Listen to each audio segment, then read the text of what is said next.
Buka kaki. Ya.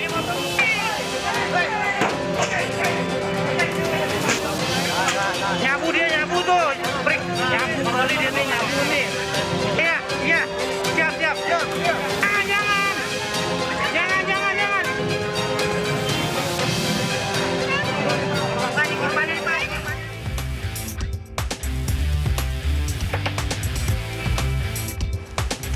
Halo pemirsa, selamat pagi. Sakit hati akan diceraikan. Seorang suami di Pontianak rencanakan pembunuhan satu keluarga istrinya. Akibatnya kakak sang istri tewas, sementara istri dan mertuanya terluka parah. Saya, Brigita Ferlina. Kita jumpa lagi di program Berita Kriminal. Bersama kita akan mengungkap dunia kejahatan dengan berbagai laporan kriminal di dalam Sergap. 19 jajaran Polri hingga saat ini aman terkendali. 86 seluruh jajaran goda-goda mengingati musuh okupan 365%. Pemirsa nekat beroperasi melewati ketentuan jam operasional, dua tempat hiburan malam di Jakarta Timur ditutup paksa petugas. Bahkan sebuah kafe didenda 50 juta rupiah karena 2 kali melanggar.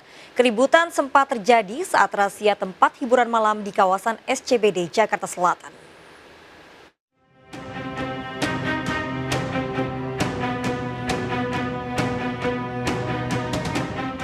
Dua tempat hiburan malam di kawasan Ujung Menteng Cakung, Jakarta Timur ini nekat beroperasi melebihi jam operasional selama masa PPKM Mikro.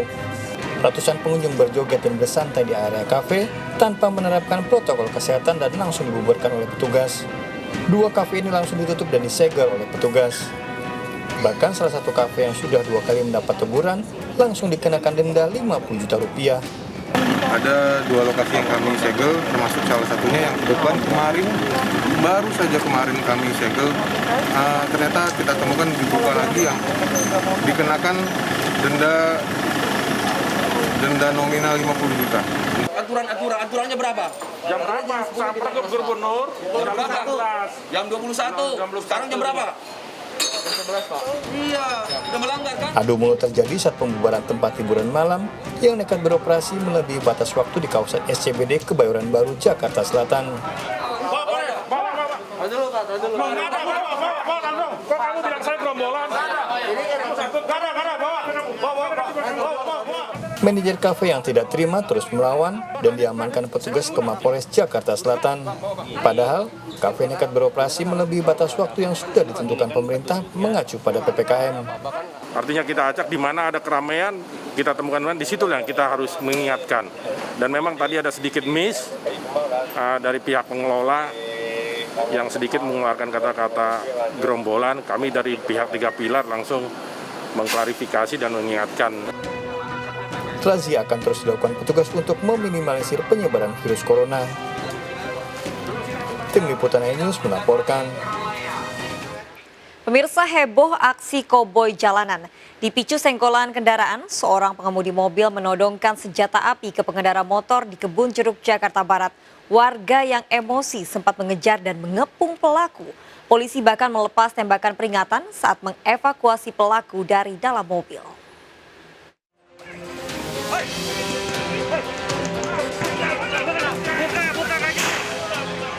Puluhan warga dan petugas kepolisian berusaha mengevakuasi seorang pengemudi mobil pada halaman minimarket di Jalan Kedoya Raya, Kebun Jeruk, Jakarta Barat.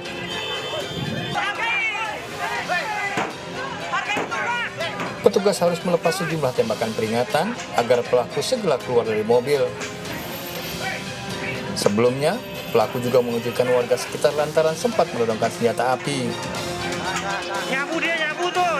Periksa mobilnya bang, nyabu bang dia bang. Periksa mobilnya bang. Pelaku akhirnya bisa dievakuasi dari dalam mobil.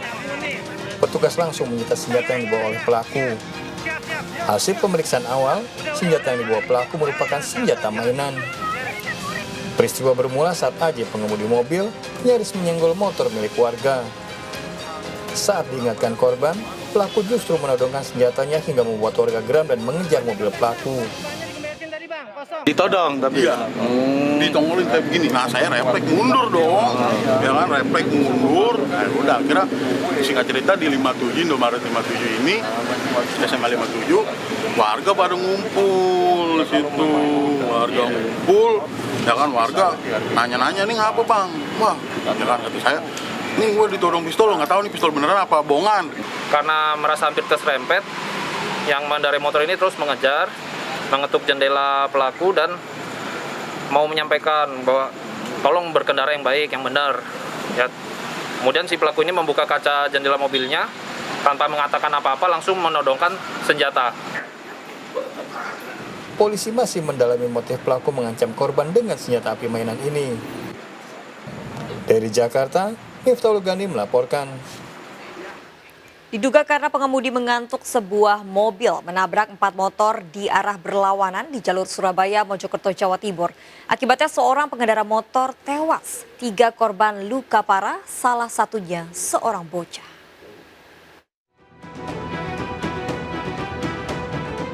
Sebuah minibus melaju kencang menabrak 4 sepeda motor dari arah berlawanan di jalur Surabaya Mojokerto, Desa Kemasan, Krian, Sidoarjo, Jawa Timur.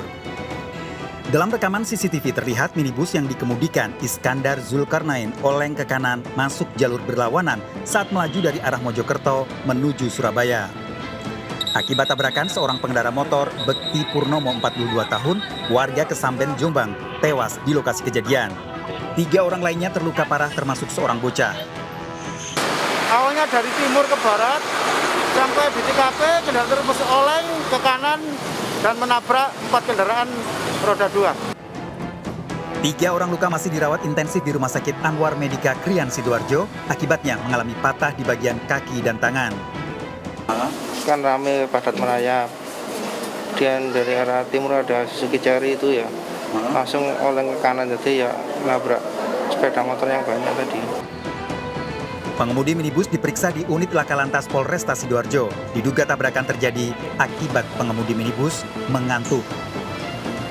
Dugaan sementara pengemudi mengantuk karena juga terpantau dari CCTV juga ada, dari saksi-saksi juga ada, jadi kendaraan itu langsung dari jalur kiri langsung mengarah ke kanan dan menabrak beberapa kendaraan.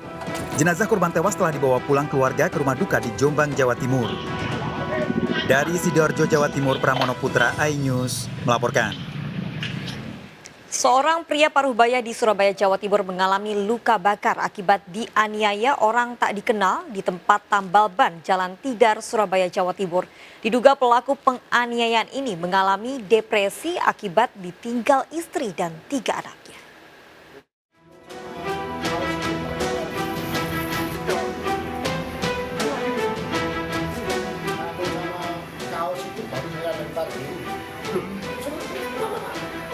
Lalu koreknya diginikan, dinyalakan. Habis itu udah bakar saya, kebakar. Samsul menceritakan detik-detik dirinya menjadi korban pembakaran yang dilakukan orang tak dikenal di Jalan Tidar, Surabaya, Jawa Timur. Samsul saat itu datang ke kios tambal ban untuk memompa ban motornya. Namun pelaku langsung menyiramkan bensin yang dibelinya dari kios tersebut, lalu menyulut korek api dan membakar tubuh Samsul hingga mengalami luka di kedua tangan, wajah, dan sejumlah bagian tubuh. Pelaku yang sempat mencoba kabur akhirnya ditangkap polisi. Pelaku adalah Purnomo, warga Tambak Asri, Surabaya. Pria 55 tahun ini nekat melakukan pembakaran, diduga karena depresi ditinggal istri dan ketiga anaknya. Ya kayak buntuti gitu loh Pak, nggak enak sendiri pikir saya, mungkin saya stres mungkin. Anak istri kemana? Pada ini semua Pak. Tinggal di mana? Saya sama. Oh, ditinggal? Iya. Hidup sebatang kara. Iya Pak. Akhirnya dia stres, akhirnya dibakar orang. Ini nanti akan memanggil tes psikologi ya? Kita bawa ke Polda, kita bawa ke Polda dilakukan tes psikologi. Pelaku terancam hukuman 5 tahun penjara. Dari Surabaya, Rahmat Ilyasan, iNews melaporkan. Seorang bocah perempuan menjadi korban penjamretan kalung di Kebagusan Pasar Minggu, Jakarta Selatan. Selain kehilangan perhiasannya, akibat kejadian ini korban yang berusia 6 tahun mengalami trauma.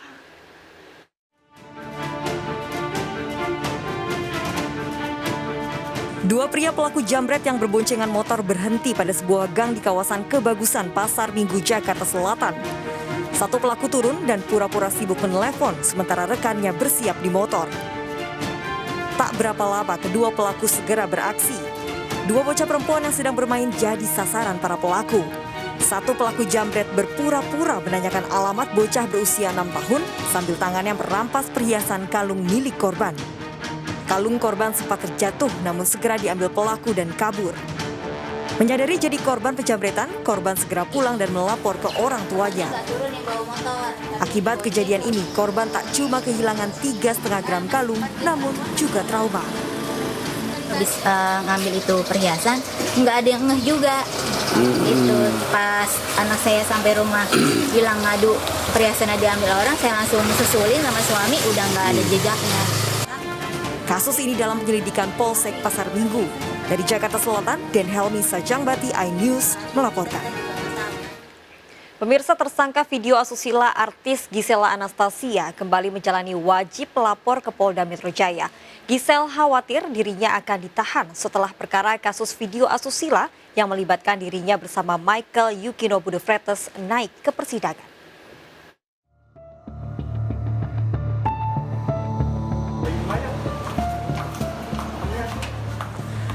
Artis Gisela Anastasia kembali menjalani wajib lapor 2 kali seminggu setelah menjadi tersangka kasus video asusila bersama Michael Yukinobu de Freitas. Pemeriksaan dilakukan secara tertutup.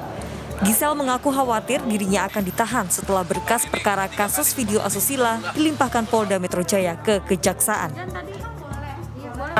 Pasti ada dong, cuman ya kan kekhawatirannya nggak menghalangi kita untuk tetap beraktivitas. Kan kekhawatirannya kita serahin ke tempat yang tepat, kita berdoa dan segala macam, percaya aja jalan yang terbaik, berbuat yang terbaik, mulai dari sekarang sampai ke depan. Aktivitasnya tetap harus berjalan. Justru kalau jadi terlalu khawatir, terus jadi sibuk dalam kesedihan dan segala macam, bisa miss out sama mungkin mimpi yang berkat-berkat yang harus disyukuri setiap harinya, jadi terlewat gitu. Penetapan tersangka dilakukan setelah Gisel mengakui sebagai pemeran wanita dalam video asusila berdurasi 19 detik tersebut. Video asusila dibuat di sebuah hotel di Kota Medan, Sumatera Utara pada 3 tahun lalu. Gisel dan Michael Yukinobu de Freitas terancam hukuman maksimal 12 tahun penjara. Tim Liputan iNews melaporkan. Sakit hati akan diceraikan, sang istri, seorang suami rencanakan pembunuhan satu keluarga istrinya. Akibatnya kakak sang istri tewas, sementara istri dan mertuanya terluka parah. Ikuti informasi lengkapnya sesaat lagi, Sergap segera kembali.